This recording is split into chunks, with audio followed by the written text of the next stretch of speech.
I wanted to talk level with you guys about the Jelly Roll Senate moment that has been circulating the internet recently, and just go over why I think it's such an incredible speech and why it's so important. And I've not really been the biggest fan of Jelly Roll's music from a personal perspective, so this isn't coming from some bias of like his musicianship or anything like that. This is solely from someone who notices how amazing a speech can be and why I think it's so unique in the first place. So if you're unfamiliar with who Jelly Roll is or what he was there for, Jelly Roll is a musician. He is a country artist, a rapper, and a rock musician. It depends on what you're talking about, but he has been known for cleaning up his act, for going through some really big trials and tribulations throughout his life. He's dealt with drugs, he's been a drug dealer, he's had criminal charges in his past, and he has just been a generally rigid guy. But throughout the back half of his life, going into his 30s, he started to clean himself up. He started to find a lot of catharsis through music, and he wanted to start changing his image, changing the world's image of many different things, putting things on the map, and trying to be a beacon of positive change and positivity, and I think that's wonderful. I think that sort of transformation throughout your lifetime, it's a beautiful thing, and I don't think anyone can talk bad about him in terms of that, or cast any judgment on him, because you're kind of going against the exact thing that he fights for if you do that. There has been a recent fentanyl bill that's been trying to go through legislation to get passed that is going to attempt to challenge some of the modern fentanyl overdose things. Fentanyl being one of the most deadly chemicals, period, and it's being infused with so many different types of drugs, so much so that I forget what it's called, like Narcan has to literally be carried around by police officers all the time, because if they are even exposed to a few grains of fentanyl, they can go into a sort of shock and literally die and overdose just from exposure to a few little rice granules of fentanyl. So it is one of the most potent things, and there is an epidemic that has been forming where it is killing more and more people, and over, I believe he said 70% of overdose related fatalities in recent memory of the past 5 years or so has been directly caused by fentanyl or something being mixed with fentanyl for more of a potent effect, but it also produces that more deadly rate. And he is no politician. He pretty much right off the bat goes up there like a fucking boss and doesn't try to portray himself in any other way. And I highly suggest anyone to go check this out, because he speaks with more conviction in a 6-minute period than I've seen politicians when they run their mouth for an hour plus. He clearly cares about what he's talking about. He's clearly experienced in what he's talking about, not only from family members, but his own wife, as well as being a drug dealer in his past, going so far as to say that he truly was believing that it was a victimless crime. And he makes a couple beautiful, fan-fucking-tastic, right on the, just banging that fucking nail into the wall with a hammer, points and analogies that I think sell this whole thing in such a reasonable, logical way that is concise and easy to be understood by the larger public, but also makes these fucking politicians think about what they are doing and pushes it in a correct direction. The first of which being his comparison of airplanes, saying that around 190 people or so die every single day from an overdose, and that is about the capacity of a large airplane, of a jet. And if that was happening, he put it in an amazing way. He said, if an airplane was going down and killing everyone on board every single day, the media would be in a frenzy and an outrage. It would be top of the headlines, major news. But because it's drug addicts, people don't care. And I think he really just nails that in so well, and it's his conviction that sells it, because that's so true. I think the US specifically, but just the world as a whole, has this judgmental spirit to us where we want to put down others subconsciously or consciously and make them seem inferior compared to us. And the way that we do that is we sort of put this moral superiority on top of each other, and we hold ourselves to a higher standard, and we build up these standards for ourselves. And so everyone else is just a statistical anomaly. And if you are below that, or if you are inferior in the little group that you are put in, you are automatically disqualified from being held to that same standard that we set for ourselves. And so we just think that we are holier than thou and up on our high horse, when the roles could easily be reversed if you would have went down another path, if you would have been exposed to the wrong things, if the circumstances would have been put there, because there are so many people that don't ask for the situations that they get put in their life. life, whether it be the way that they're born, the place that they're born,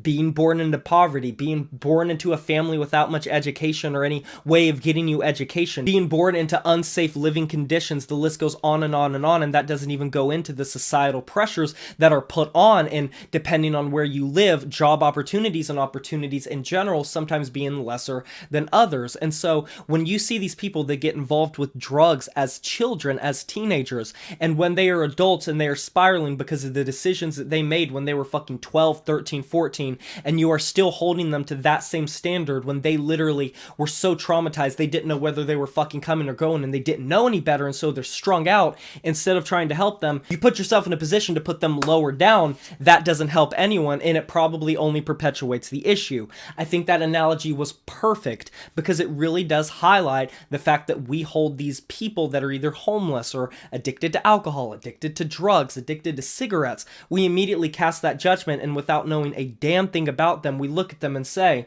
well, you're on that drug. You're just not worth my time. You're not worth anything to me. And that's such a wicked mentality that hurts so many people in the process, and is the very reason that epidemics go unnoticed and spiral until it's too late, which gets me into my next point when he talked about how he has seen the evolution of drugs throughout his life and how people always underestimate the potency and ability and capability that these drugs have. He said when crack cocaine went into his little white suburban neighborhood when he was growing up, he thought that there would never be anything bigger than crack cocaine, that people were so addicted to it, strung out, it was circulating massively. And so he thought it would never be outdone. There's no chance it would be outdone. And then the 2000s and 2010s happened, and you know what that was marked by? The opioid epidemic. And I know about that firsthand because I'm from West Virginia, one of the states that was smacked the heaviest. I live 30 minutes away from Huntington, which is pretty much a hotbed tri-state area for opioid addiction. And I think my state ranks in like the top 5 for opioid-related fatalities and overdoses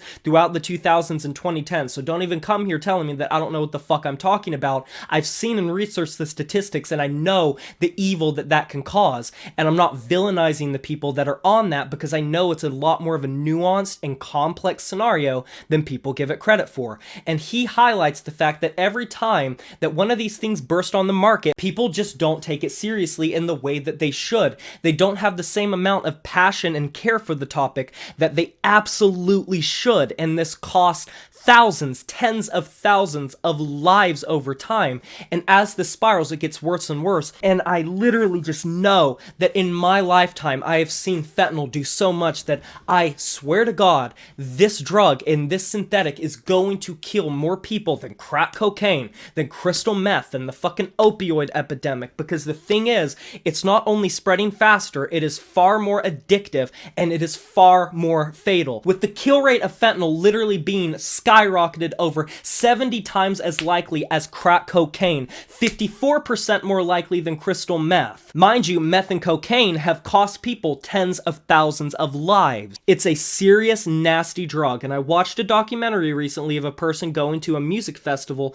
that was all about pro-drugs and pro-drug use, and they were asking a bunch of people, what's the best feeling? What are you most addicted to? And almost every single person was saying fentanyl or a drug mixed with fentanyl. It is spreading like a wildfire. And one thing that I really do applaud Jelly Roll for commending for the politicians, and I'll give credit where it's due in terms of the politicians, which it is very rare for them to be proactive, they are being proactive in this. And I fully appreciate that. I'm grateful to see that, and it makes me happy because the US government, I cannot speak for other governments, but the biggest issue that we have here in the States, hands down, is the fact that we have to play catch up anytime something fucks up or is bad. And so we run behind, and it can take as long as 5 years, a decade plus to get proper legislation because how our government functions as a whole. The way that we fucked it up so grandly that something as simple as, wow, we should pay a bit more attention to fentanyl, we should regulate fentanyl more,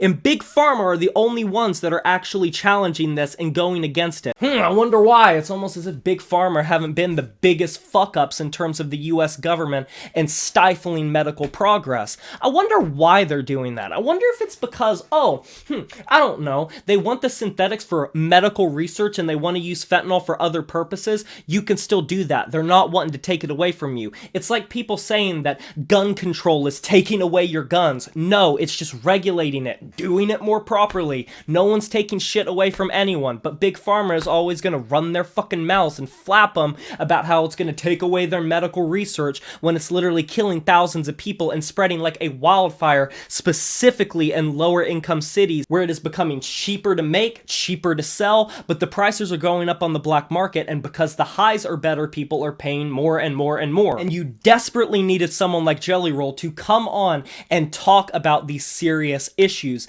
and I think he puts it in layman's terms with enough conviction to where he gets across not only to the politicians, but more importantly, he is speaking to the common man and woman who is dealing with these issues, or alternatively, who are going to go out in the world with these opinions now, and who are going to be properly educated and informed on the dangers of fentanyl, because fentanyl is still in its early stages of people starting to get a grip on what it is capable of, and that is the reason I will give credit where it's due in terms of politicians acting quickly on this, because if they don't act quickly on this, we're going to be in 2025, 26, 27, and fentanyl is going to rise and rise and rise. It is going to become the drug of choice. It already has, and it's going to continue to spread like wildfire, and it's going to kill more and more people. And that number of 190 being a airplane, it's going to grow into a jumbo jet. We're going to get into the 200s, the 300s, the 500s, the thousands. And these are just documented. These aren't counting all of the people that live on the streets, that live in lower income cities, that don't have the proper documentation that you might want, that don't have families who give a shit about them, that don't have anyone who can report on their deaths. And so they're dying on the streets, strung out from this bullshit in their veins, improperly manufactured by a bunch of drug dealers that just want to get their bucks in. We don't hear about them. We hear about the documented ones. So that number, I hate to be the one to break it to you and burst a bubble if you have one, the number is far bigger than we give it credit for. And coming from the perspective of someone like Jelly Roll, who you can see it in his eyes, the pain when he talks about losing uncles, losing cousins, his own wife being addicted to various drugs, him being addicted to drugs in the past, and having literal drug charges, as well as being a drug seller. He's coming from the inside. It would be like if Snoop Dogg got up and talked about the effects and how it goes with marijuana. There are certain people that you just have to trust. And I understand sitting up here I probably sound like a fucking socialist, but contrary to that, I am actually on like the opposite of that. It just comes off that way because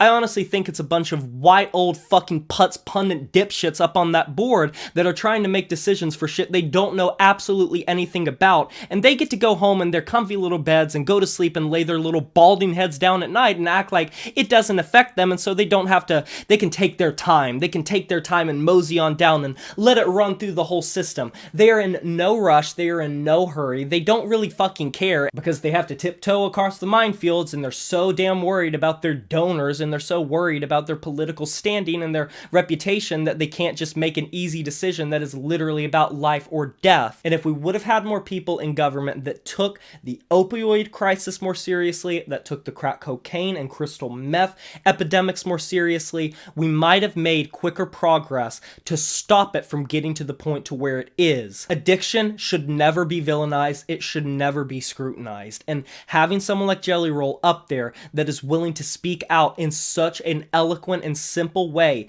that really gets across all of his points and really lays it in with so much compassion and clear understanding from that perspective is invaluable. And I don't think people properly understand just how important that is to have a representative that is to that degree. It is incredible to see, and I am so proud of what he was able to accomplish, and I heavily implore anyone after watching this video to go listen to his statement because I think it is phenomenal and just an incredible speech. What are you guys' opinions of this video and the whole Jelly Roll thing? You can let me know down in the comment section below. I can't wait to hear it. Be sure to like this video if you enjoyed it, subscribe to join the review family today, and smash that notification bell to be notified of my future uploads. You know who it is. My name is Jay Morris, and I'm signing off saying farewell.